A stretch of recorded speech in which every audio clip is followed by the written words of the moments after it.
étrangers et de droit d'asile consiste, comme l'intitulé l'indique, à donner les premiers éléments de réglementation, de législation, mais aussi de pratique, et c'est ça le plus important, en droit des étrangers, puis en droit d'asile. Donc il y a un parcours qui a été élaboré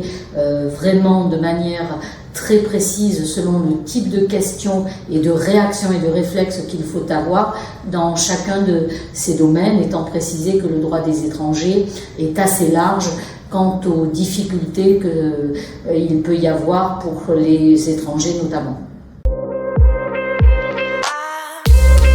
S'intéresser aux gens, ça me paraît être un prérequis indispensable,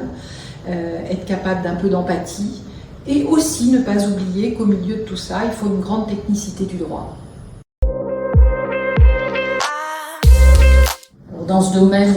eh bien, les perspectives qui s'offrent, c'est celle d'accompagner les étrangers, que ce soit à la préfecture, devant le tribunal administratif, devant des commissions de recours de visa. C'est également, en ce qui concerne le droit d'asile, devant l'OFPRA, devant la Cour nationale du droit d'asile. Il y a beaucoup de demandes et contrairement à ce qu'on pourrait penser, c'est un droit transversal, c'est-à-dire qu'il peut appeler évidemment à avoir des connaissances en droit administratif, mais aussi en droit pénal, mais aussi et encore en droit d'asile